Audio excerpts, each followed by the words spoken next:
नमस्कार साथियों और भाई क्या हाल है। स्वागत है आपका आपके अपनी YouTube channel bound to education में।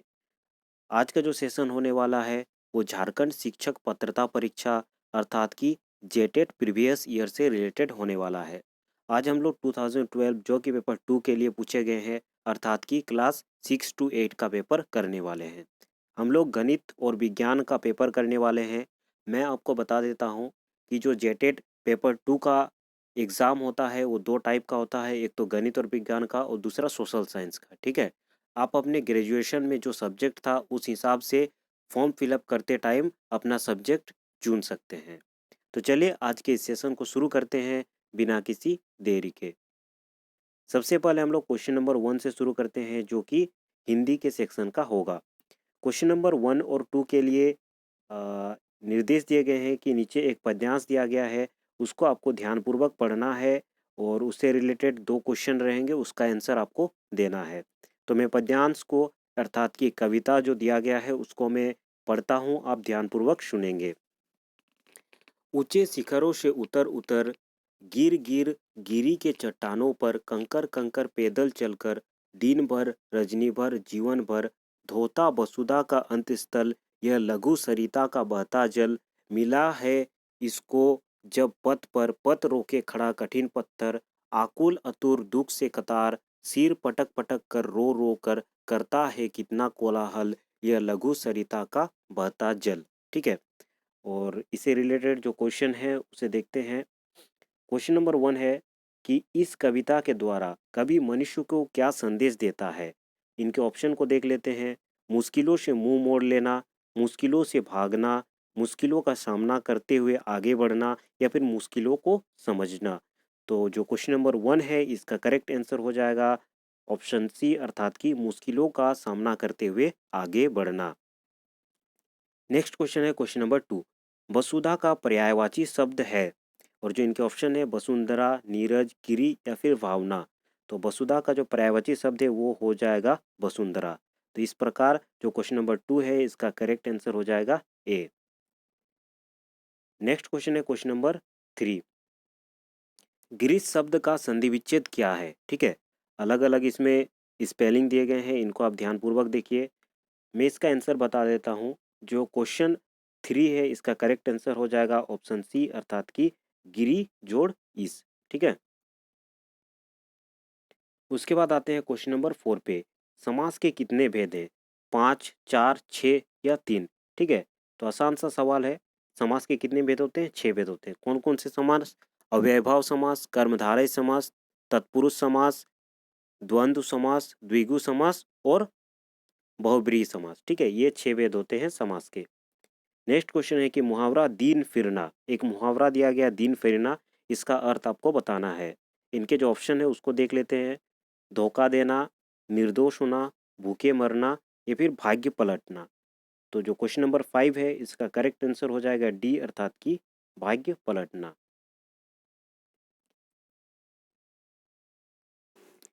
नेक्स्ट क्वेश्चन है क्वेश्चन नंबर 6। सृष्टि लखनऊ जा रही है, इस वाक्य में सृष्टि और लखनऊ है। एक वाक्य दिया गया है सृष्टि लखनऊ जा रही है, इसमें आपको पूछा गया है सृष्टि और लखनऊ ये क्या है, विशेषण है, सर्वनाम है या क्रिया है या फिर संज्ञा है। तो बहुत ही आसान सा क्वेश्चन है, इसका आंसर हो जाएगा डी अर्थात की संज्ञा। ठीक है, जो 2012 का क्वेश्चन आया था दोनों ही पेपर के लिए, पेपर 1 और पेपर 2, दोनों ही पेपर का जो क्वेश्चन था बहुत ही आसान था। ठीक है, उसके बाद जो पेपर है थोड़ा सा हार्ड कर दिया गया और इस बार का क्वेश्चन कैसा रहेगा वो आने वाले एग्ज़ाम में ही आपको पता चलेगी। ठीक है, अभी तक सिलेबस का कुछ पता नहीं है, जब भी सिलेबस आ जाता है मैं आपको अपडेट कर दूंगा। क्वेश्चन नंबर 7 है कि बुढ़ापा क्या है, जातिवाचक संज्ञा है, व्यक्तिवाचक संज्ञा है, क्रिया विशेषण है या फिर भाववाचक संज्ञा है। तो ऑब्वियस आंसर है, इसका आंसर हो जाएगा डी अर्थात की भाववाचक संज्ञा। ठीक है, बुढ़ापा क्या है, एक भाववाचक संज्ञा है। नेक्स्ट क्वेश्चन पे आते हैं क्वेश्चन नंबर 8।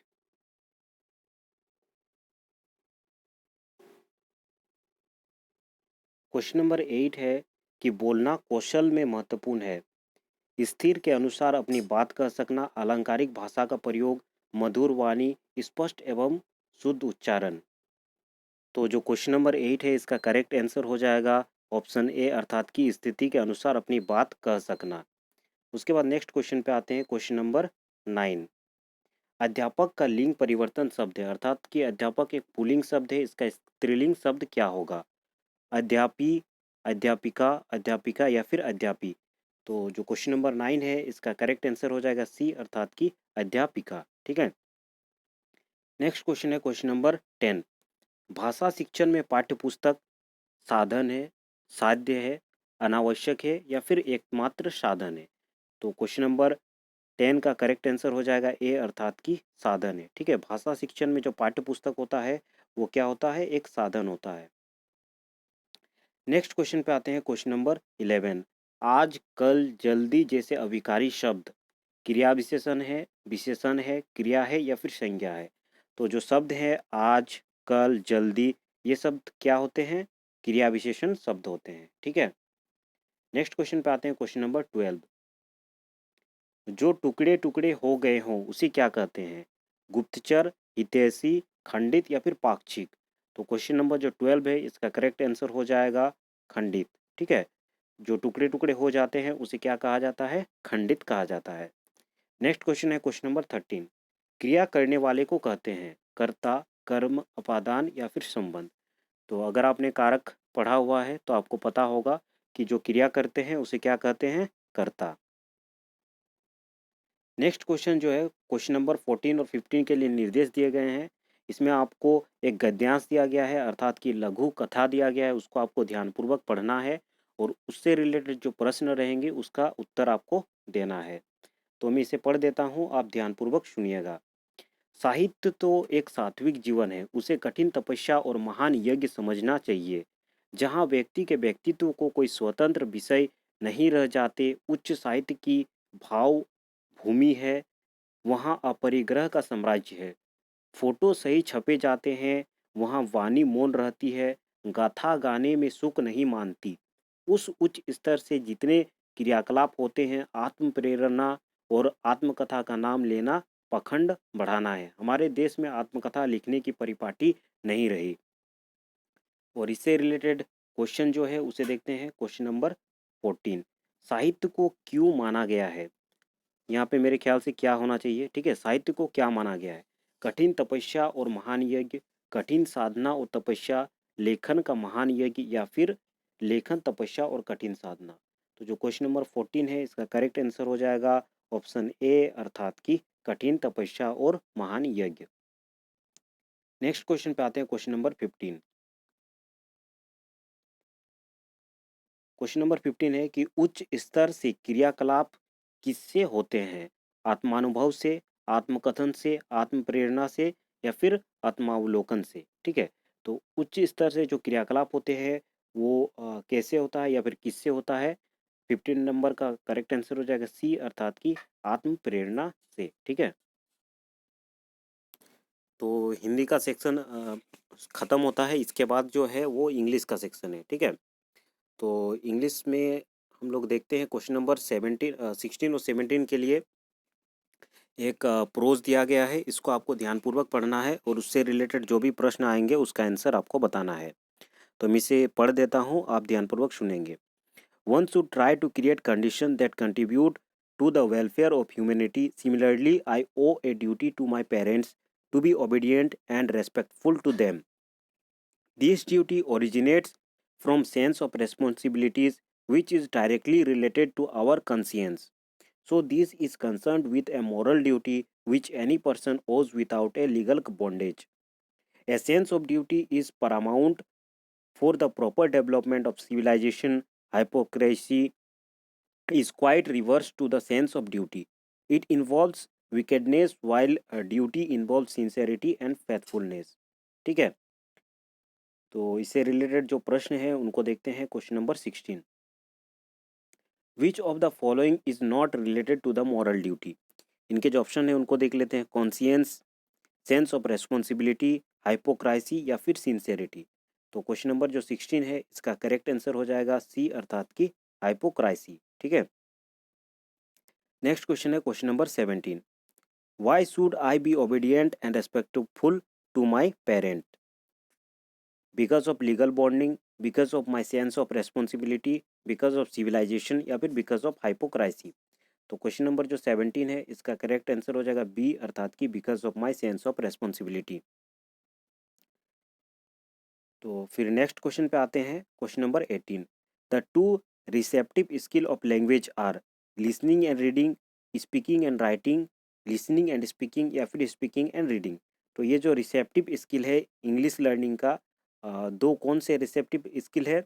तो क्वेश्चन नंबर जो 18 है इसका करेक्ट आंसर हो जाएगा लिसनिंग एंड स्पीकिंग। ये दो ऐसे स्किल है जो कि रिसेप्टिव स्किल के कैटेगरी में रखे गए हैं। नेक्स्ट आते हैं question number 19, plural of sandwich. ठीक है, सैंडविच का प्लूरल क्या होगा? ठीक है, तो क्वेश्चन नंबर जो 19 है इसका करेक्ट आंसर हो जाएगा सी, अर्थात कि सैंडविचेस। स्पेलिंग आप एक बार अच्छे से देख लीजिएगा। फिर नेक्स्ट क्वेश्चन पे आते हैं, question number 20।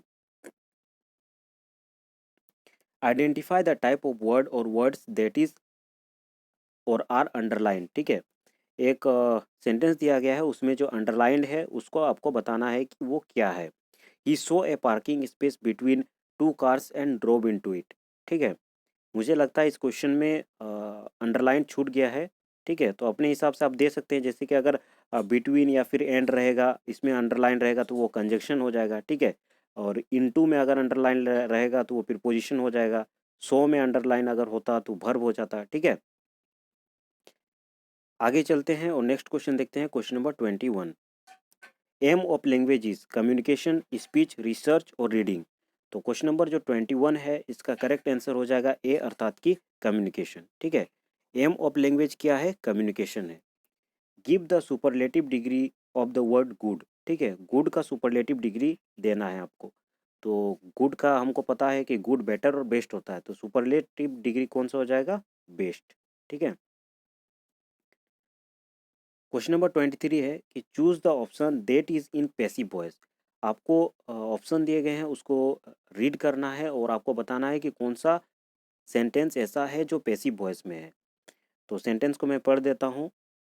Is coffee grown in South America, coffee is grown in South America, south America is grown in coffee, या फिर grown coffee in the south America. ठीक है, तो 23 का आसान सा क्वेश्चन है। आपको सेंटेंस पढ़ने से पता चल रहा है कि इसका जो आंसर है वो ऑप्शन नंबर बी होगा, अर्थात कि coffee is grown in South America. Question number 24 है कि student of class 7, 8 face problem mostly related to one. कौन सा? हाइपर क्रिएटिविटी, या फिर identity crisis, emotions, low interest in studies. ठीक है, तो स्टूडेंट ऑफ क्लास 7 और 8 का जो क्लास होते हैं मेनली कौन सा प्रॉब्लम फेस करते हैं? ठीक है, तो क्वेश्चन नंबर जो 24 है इसका करेक्ट आंसर हो जाएगा सी, अर्थात की इमोशंस। नेक्स्ट क्वेश्चन है question number 25। Select the meaning of the underline idiom.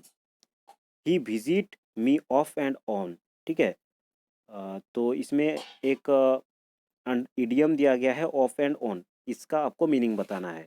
Never, always, occasionally या फिर ओनली वंस। तो क्वेश्चन नंबर 25 का आंसर हो जाएगा सी, अर्थात की ओकेजनली। ऑफ एंड ऑन का क्या अर्थ हो जाएगा? इसका अर्थ होगा ओकेजनली। ठीक है, नेक्स्ट क्वेश्चन है question number 26। In which method in word the unit of teaching? Direct method, translation come grammar method, bilingual method, या फिर ट्रांसलेशन मेथड। ठीक है, तो जिसमें किस मेथड में वर्ड जो यूनिट होता है पढ़ाने का वो वर्ड होता है। ठीक है, तो इसमें ट्रांसलेशन का ग्रामर मेथड में इसका यूज़ होता है, क्योंकि हर एक वर्ड का आपको एक एक का मीनिंग बताकर पढ़ाया जाता है। तो इसमें जो यूनिट होता है वो क्या होता है? वर्ड होता है, ना कि सेंटेंस। ठीक है, नेक्स्ट क्वेश्चन है question number 27। The method and technique used for exposition of difficult word is. ठीक है, डिफिकल्ट वर्ड के लिए कौन सा टेक्निक यूज़ किया जाता है? Grammar method, usage and synonym, evaluation, या फिर आर्टिफिशियल प्रोसेस। तो जो क्वेश्चन नंबर 27 है इसका करेक्ट आंसर हो जाएगा option B, usage and synonyms. ठीक है, किसी भी वर्ड का यूसेज को बताया जाता है और उसके सिनोनिम्स को बताया जाता है। ठीक है, जिससे उस डिफिकल्ट वर्ड का हमें मीनिंग पता चल जाता है। तो इसका आंसर हो जाएगा बी। नेक्स्ट क्वेश्चन पे आते हैं, question number 28। By which method is grammar taught? Grammar किस मेथड से पढ़ाया जाता है? Lecture, questioning answering method, inductive deductive method या फिर रिटन कंपोजिशन। तो क्वेश्चन नंबर जो 28 है इसका करेक्ट आंसर हो जाएगा सी अर्थात की inductive deductive method. Next question पे चलते हैं। क्वेश्चन नंबर 29 और 30 के लिए एक पोएट्री दिया गया है, उसको आपको ध्यानपूर्वक पढ़ना है और उससे रिलेटेड जो भी प्रश्न रहेंगे उसका आंसर आपको बताना है। तो मैं पोएट्री को पढ़ देता हूँ और आप ध्यानपूर्वक इसे सुनेंगे। By pounding borrow and swollen lip, by favors hot and scaly grip, by those two red redundant eyes that weep like woeful